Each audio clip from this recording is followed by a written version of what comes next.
सुनते प्रधानमंत्री मोदी क्या कहते हैं। बीजेपी के प्रदेश के अध्यक्ष और पार्लियामेंट में मेरे साथी नायब श्री सैनी जी, अन्य सभी महानुभाव और विशाल संख्या में पधारे हुए मेरे प्यारे भाइयों और बहनों, मैं अभी मेरे सामने स्क्रीन पे देख रहा था। आधुनिक टेक्नोलॉजी कनेक्टिविटी के द्वारा देश के कोने कोने में लाखों लोग हमारे इस कार्यक्रम से जुड़े हैं। एक जमाना था, दिल्ली से विज्ञान भवन से कार्यक्रम होता था, देश जुड़ता था। वक्त बदल चुका है, गुरुग्राम में कार्यक्रम होता है, देश जुड़ जाता है। ये सामर्थ्य हरियाणा दिखा रहा है। देश ने आज आधुनिक कनेक्टिविटी की तरफ एक और बड़ा अहम कदम उठाया है। मुझे खुशी है कि आज मुझे द्वारका एक्सप्रेसवे को देश को समर्पित करने का अवसर मिला है। इस एक्सप्रेसवे पर 9,000 करोड़ रुपए से ज्यादा खर्च किए गए हैं। आज से दिल्ली हरियाणा के बीच यातायात का अनुभव हमेशा के लिए बदल जाएगा। ये आधुनिक एक्सप्रेसवे केवल गाड़ियों में ही नहीं, बल्कि दिल्ली एनसीआर के लोगों की जिंदगी में भी गियर शिफ्ट करने का काम करेगा। मैं दिल्ली, एनसीआर और हरियाणा की जनता को इस आधुनिक एक्सप्रेसवे के लिए अनेक अनेक शुभकामनाएं देता हूं।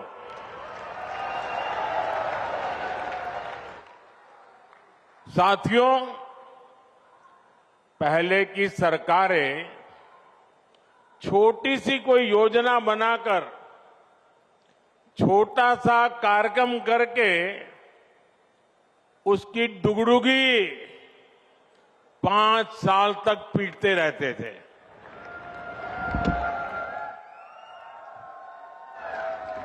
वहीं भाजपा सरकार जिस रफ्तार से काम कर रही है, उसमें शिलान्यास, लोकार्पण के लिए समय कम पड़ रहा है, दिन कम पड़ रहे हैं जी।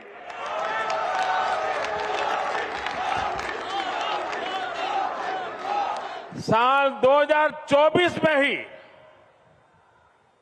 यहां के लोग तो ज्यादा समझदार है, आप सुनिए, 2024 में ही, यानी अभी 2024 का 3 महीना भी पूरा नहीं हुआ है, इतने कम समय में अब तक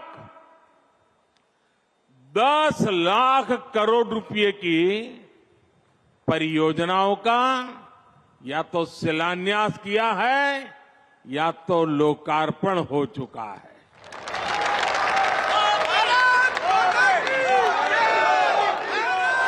और मैं जो कह रहा हूं ना, ये तो मैं सिर्फ उन प्रोजेक्ट की चर्चा कर रहा हूं जिनमें मैं खुद शामिल हुआ हूं। उसके सिवाय मेरे मंत्रियों ने, हमारे मुख्यमंत्रियों ने जो किया वो अलग।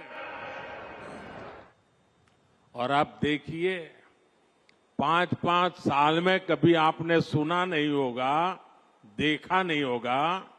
2014 के पहले का जमाना जरा याद करिए।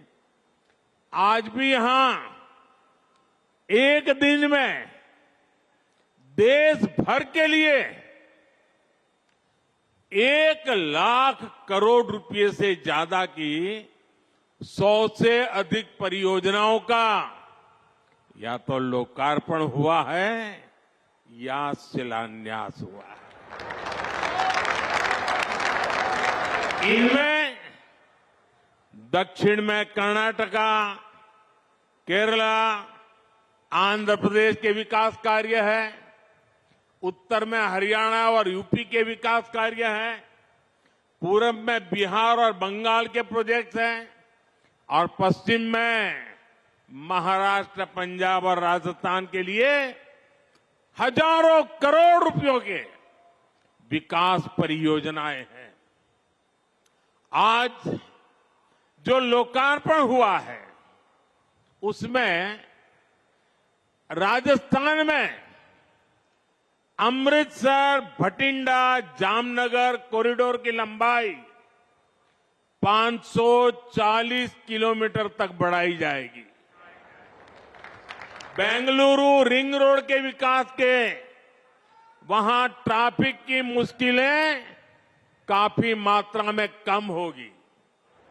मैं पूरब से पश्चिम, उत्तर से दक्षिण सभी राज्यों के करोड़ों करोड़ों नागरिकों को इतनी सारी विकास की योजनाओं के लिए अनेक अनेक बधाई देता हूं। साथियों, समस्या और संभावना में केवल सोच का फर्क होता है और समस्याओं को संभावनाओं में बदल देना ये मोदी की गारंटी है।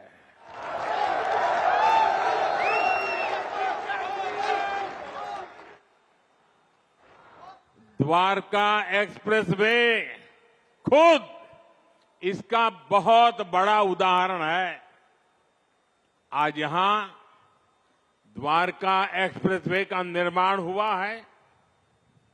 एक समय शाम ढलने के बाद लोग इधर आने से बचते थे। टैक्सी ड्राइवर भी मना कर देते थे कि इधर नहीं आना है।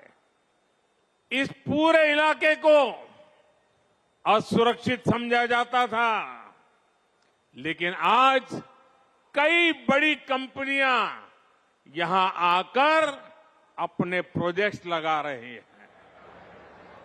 ये इलाका एनसीआर के सबसे तेजी से विकसित हो रहे इलाकों में शामिल हो रहा है। ये एक्सप्रेसवे दिल्ली में इंदिरा गांधी अंतर्राष्ट्रीय हवाई अड्डे तक कनेक्टिविटी को बेहतर बनाएगा। इससे एनसीआर का इंटीग्रेशन बेहतर होगा। यहां इकोनॉमिक एक्टिविटीज को गति मिलेगी। और साथियों, द्वारका एक्सप्रेसवे जब दिल्ली मुंबई एक्सप्रेसवे से जुड़ेगा तो एक नए अध्याय की शुरुआत होगी। पूरे पश्चिमी भारत में ये कॉरिडोर इंडस्ट्री और एक्सपोर्ट को एक नई एनर्जी देने का काम करेगा। इस एक्सप्रेसवे के निर्माण में हरियाणा सरकार और विशेषकर मुख्यमंत्री मनोहर लाल जी को उनकी जो तत्परता रही है, मैं आज इसकी भी सराहना करूंगा। हरियाणा के विकास के लिए जिस तरह मनोहर लाल जी दिन रात काम करते रहे हैं, उसने राज्य में आधुनिक इंफ्रास्ट्रक्चर का एक बड़ा नेटवर्क तैयार कर दिया है। और मनोहर लाल जी और मैं बहुत पुराने साथी हैं। दरी पर सोने का जमाना था, तब भी साथ काम करते थे। और मनोहर लाल जी के पास एक मोटरसाइकिल रहती थी, तो वो मोटरसाइकिल चलाते थे, मैं पीछे बैठता था, रोहतक से निकलता था और गुरुग्राम आकर के रुकता था। ये हमारा लगातार हरियाणा का भ्रमण मोटरसाइकिल पे हुआ करता था। और मुझे याद है उस समय गुरुग्राम में मोटरसाइकिल पर आते थे, रास्ते छोटे थे, इतनी दिक्कत होती थी। आज मुझे खुशी हो रही है कि हम भी साथ हैं और आपका भविष्य भी साथ है।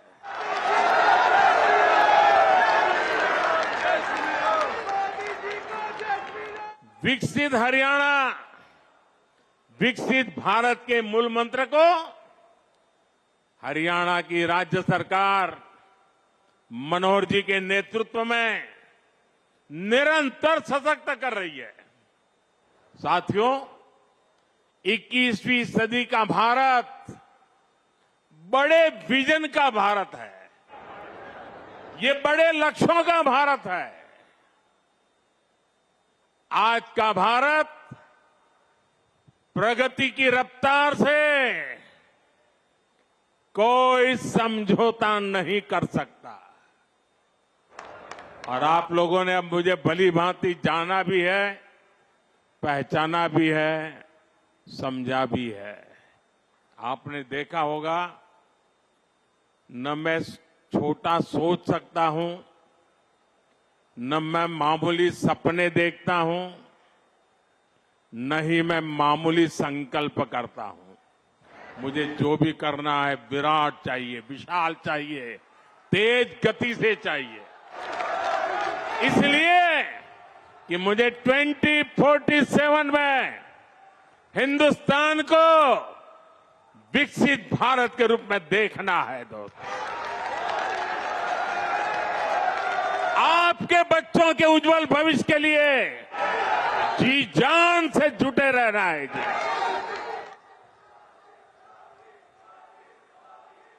साथियों, इसी रफ्तार को बढ़ाने के लिए हमने दिल्ली एनसीआर में होलिस्टिक विजन के साथ इंफ्रास्ट्रक्चर डेवलपमेंट का काम शुरू किया। हमने बड़े प्रोजेक्ट्स को तय समय सीमा में पूरा करने का टारगेट रखा।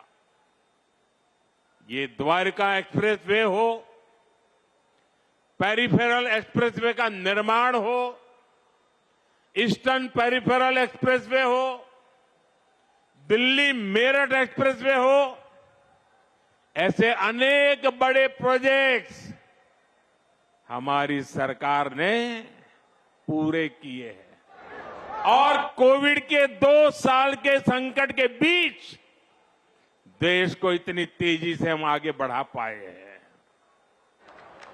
दिल्ली एनसीआर में पिछले 10 वर्षों में 230 किलोमीटर से ज्यादा नई मेट्रो लाइनें शुरू हुई है। जेवर में इंटरनेशनल एयरपोर्ट के निर्माण का काम तेज गति से आगे बढ़ रहा है। डीएनडी सोहनास पर जैसी परियोजनाएं भी निर्माण के अंतिम चरण में है। इन परियोजनाओं से यातायात तो आसान होगा ही, साथ ही दिल्ली एनसीआर की प्रदूषण की समस्या में भी कमी आएगी। साथियों, विकसित होते भारत में आधुनिक इंफ्रास्ट्रक्चर का निर्माण और देश में कम होती गरीबी दोनों आपस में जुड़े हुए हैं। जब एक्सप्रेसवे ग्रामीण इलाकों से होकर जाते हैं, जब गांवों को अच्छी सड़कों से जोड़ा जाता है, तो गांव में अनेक नए अवसर लोगों के घर के दरवाजे तक पहुंच जाते हैं। पहले गांव के लोग कोई भी नया अवसर खोजने शहर तक चले जाते थे, लेकिन अब सस्ते डेटा और कनेक्टिविटी के डिजिटल इंफ्रास्ट्रक्चर के कारण गांवों में ही नई संभावनाओं का जन्म हो रहा है। जब अस्पताल, शौचालय, नल से जल और घरों का रिकॉर्ड गति से निर्माण होता है, तो सबसे गरीब को भी देश के विकास का लाभ मिलता है।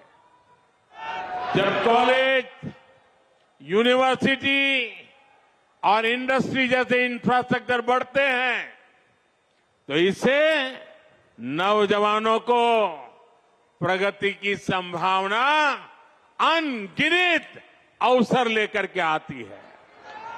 ऐसे ही अनेक प्रयासों के कारण बीते 10 वर्षों में 25 करोड़ लोग गरीबी से बाहर आ सके हैं और लोगों की इसी प्रगति की शक्ति से हम 11वीं बड़ी अर्थव्यवस्था से 5वीं सबसे बड़ी इकोनॉमी बन गए हैं।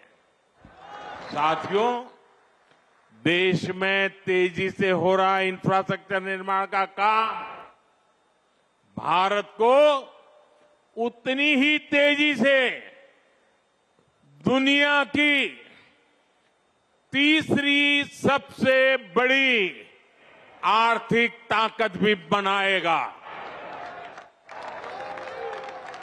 और इससे उतने ही ज्यादा रोजगार, स्वरोजगार के भी मौके बनेंगे। इस स्केल के इंफ्रा को बनाने में, हाईवे और एक्सप्रेसवे को बनाने में बड़ी संख्या में इंजीनियर्स और वर्कर्स की जरूरत पड़ती है। सीमेंट, स्टील जैसे उद्योगों को बल मिलता है, वहां भी बड़ी संख्या में युवा काम करते हैं। इन्हीं एक्सप्रेसवे के किनारे आज इंडस्ट्रियल कॉरिडोर बन रहे हैं। नई कंपनियां, नई फैक्ट्रियां स्किल युवाओं के लिए लाखों रोजगार लेकर के आ रही है। इसके अलावा अच्छी सड़कों के होने से 2 व्हीलर और 4 व्हीलर इंडस्ट्री को भी गति मिलती है। इससे साफ है कि आज युवाओं को रोजगार के कितने नए अवसर मिल रहे हैं। देश के मैन्युफैक्चरिंग सेक्टर को कितनी ताकत मिल रही है। साथियों, देश में लाखों करोड़ रुपए के इन विकास कार्यों से सबसे ज्यादा दिक्कत अगर किसी को है तो वो है कांग्रेस और उसके गमंडिया गठबंधन।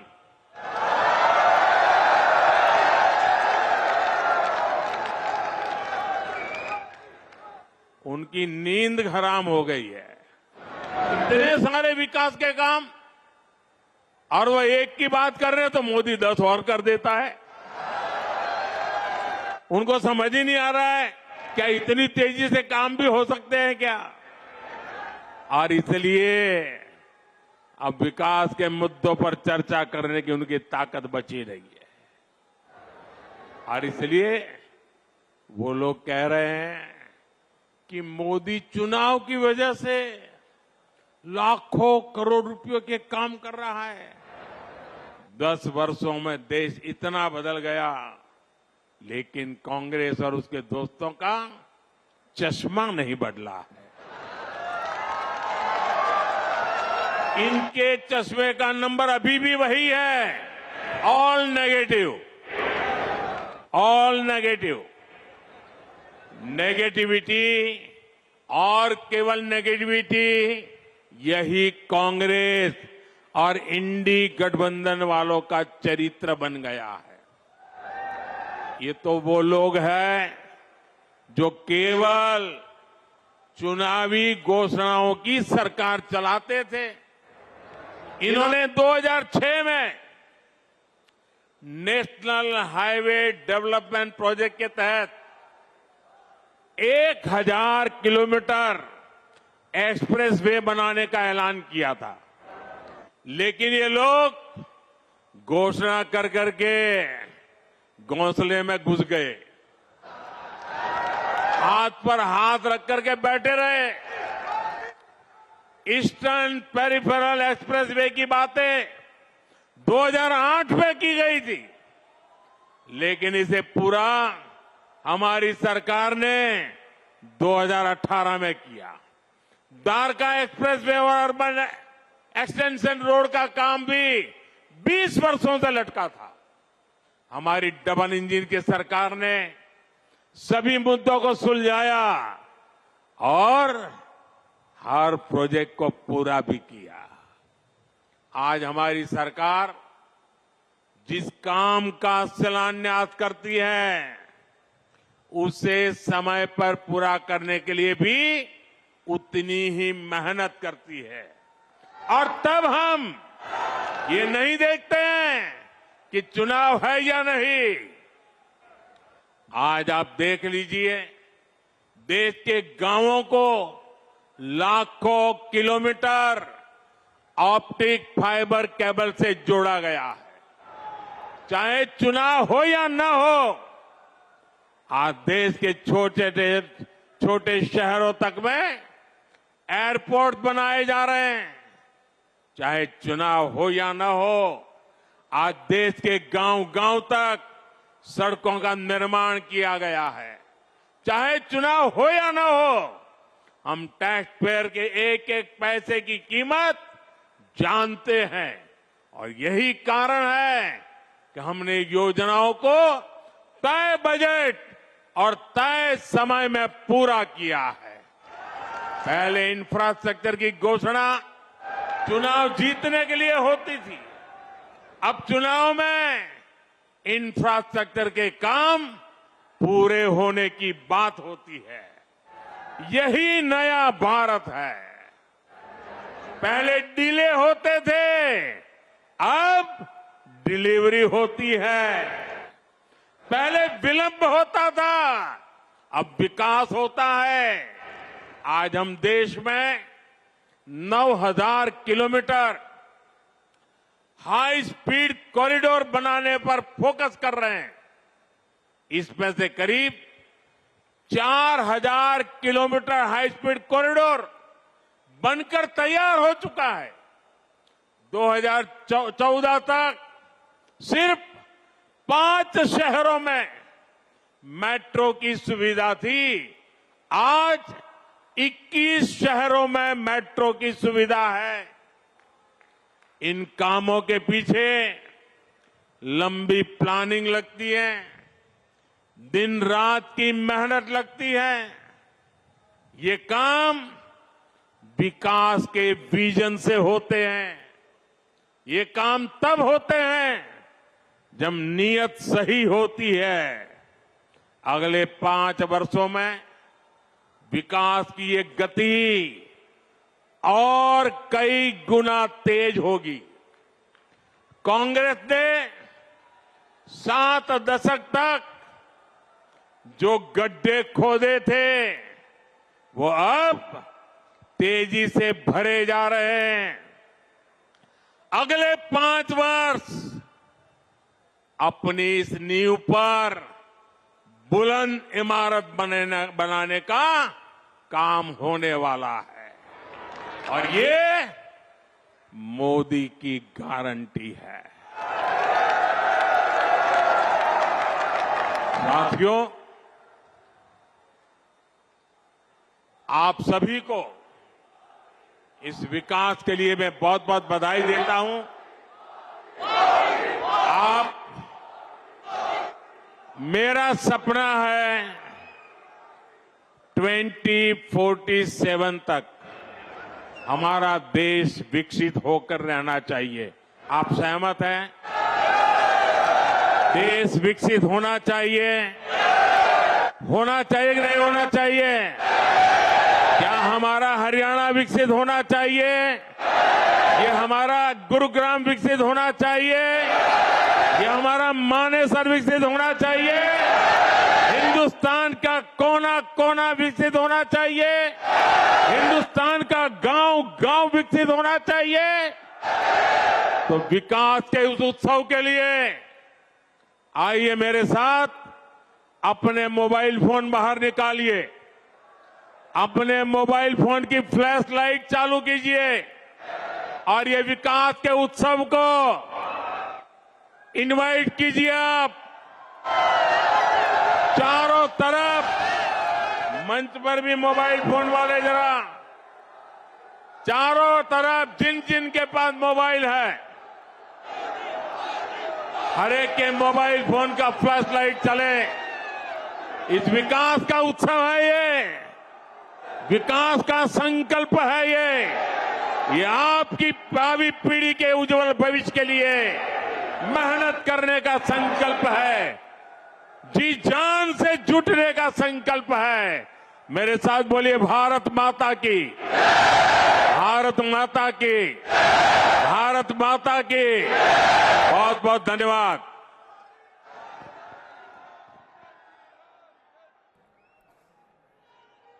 प्रधानमंत्री नरेंद्र मोदी को आपने सुना। हाई स्पीड कॉरिडोर बनाने पर फोकस की बात अपने संबोधन में प्रधानमंत्री नरेंद्र मोदी ने कही है और कई प्रोजेक्ट्स जिस तरीके से अभी तक कई सालों से लटके हुए थे उसको देखते हुए भी कांग्रेस पर निशाना साधा, तंज कसा। हालांकि यहां आपको बता दें कि किस तरीके से प्रधानमंत्री नरेंद्र मोदी ने यह बताया कि कैसे एक बड़ी सौगात अब दी गई है इस एक्सप्रेसवे के उद्घाटन के साथ, और साथ ही वो तस्वीरें भी आप देख रहे हैं जहां लोगों की भारी भीड़ थी क्योंकि दिल्ली हरियाणा को प्रधानमंत्री की सौगात के मौके पर, एक्सप्रेसवे के उद्घाटन के मौके पर प्रधानमंत्री को सुनने के लिए भी भारी भीड़ नजर आई। साथियों, देश में लाखों करोड़ रुपए के इन विकास कार्यों से सबसे ज्यादा दिक्कत अगर किसी को है तो वो है कांग्रेस और उसके गमंडिया गठबंधन।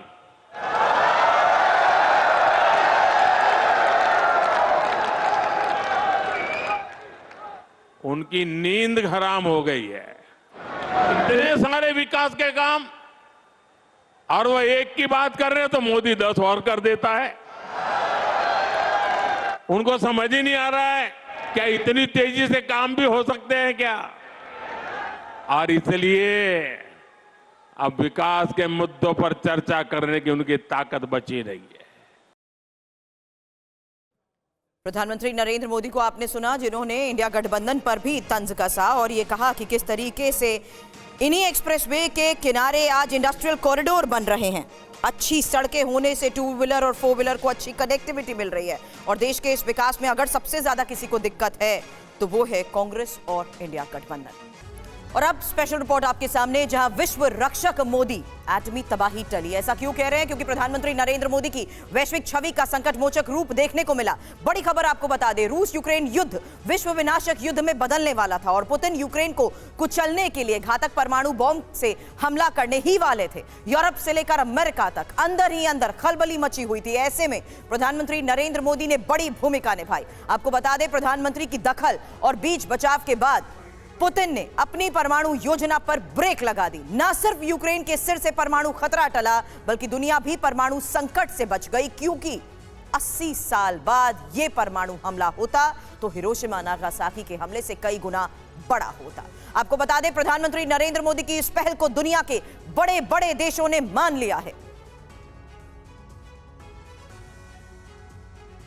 तो बड़ी खबर यह है कि प्रधानमंत्री नरेंद्र मोदी की वजह से टला परमाणु युद्ध। रूस यूक्रेन के बीच परमाणु युद्ध टला है। अमेरिकी न्यूज चैनल CNN के हवाले से यह खबर आखिर है क्या, बता दें आपको। 2022 में यूक्रेन पर हमले की तैयारी में रूस था। प्रधानमंत्री मोदी के दखल पर पुतिन ने अपने फैसले को बदला।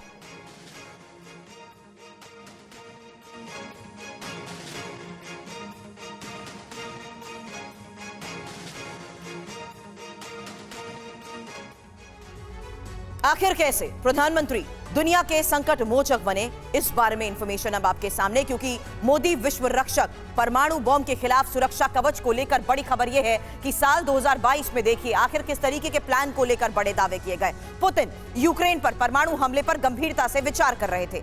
हमला होता कैसे ये भी जान लीजिए। पुतिन टैक्टिकल या बैटलफील्ड न्यूक्लियर हथियार से हमले को अंजाम देने की योजना बना रहे थे, लेकिन दुनिया किसने बचाई? प्रधानमंत्री नरेंद्र मोदी ने बातचीत के जरिए पुतिन के गुस्से को शांत कराया। परमाणु युद्ध टला कैसे ये भी जान लीजिए, क्योंकि प्रधानमंत्री के बीच बचाव के बाद पुतिन ने अपना फैसला बदला। और सीएनएन की इस रिपोर्ट के सीएनएन के सोर्सेस के हवाले से जो बड़ी खबर आई है उसी बारे में इंफॉर्मेशन आपके सामने, क्योंकि प्रधानमंत्री मोदी ने एक बार नहीं बल्कि कई बार विश्व मंच पर दुनिया को शांति के संदेश दिए हैं। आपको बता दें, प्रधानमंत्री मोदी ने 16 सितंबर 2022 को जब रूस यूक्रेन जंग चरम पर था, उस वक्त भी तब उज्बेकिस्तान में एससीओ समिट के दौरान पीएम मोदी ने रूसी राष्ट्रपति पुतिन के सामने भी कहा था, ये युग युद्ध का नहीं।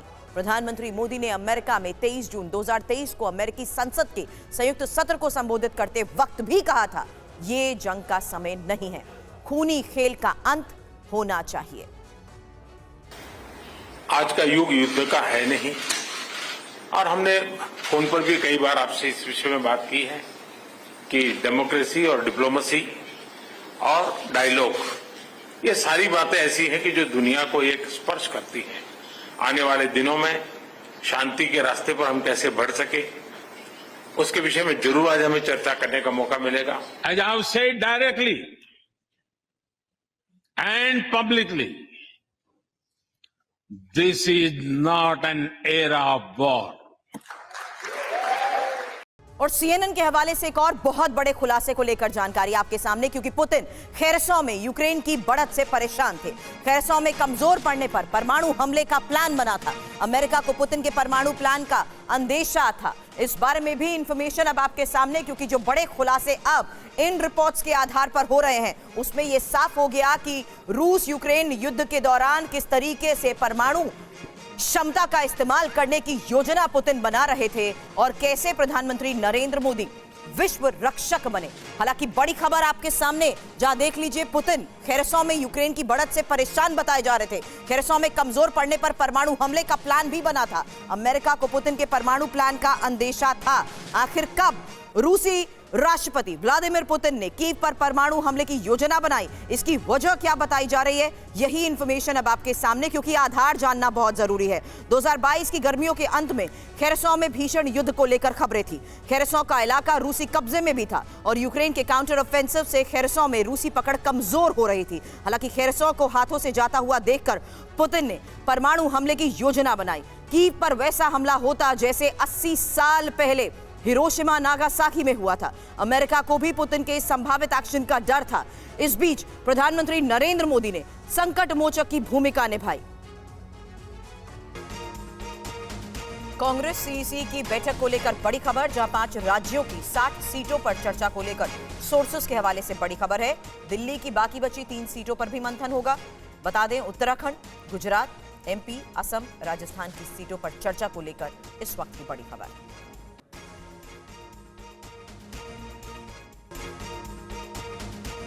सीट शेयरिंग को लेकर बीजेपी टीडीपी की बैठक को लेकर बड़ी खबर है, जहां बैठक में चंद्रबाबू नायडू, केंद्रीय मंत्री गजेंद्र शेखावत भी शामिल बताए जा रहे हैं।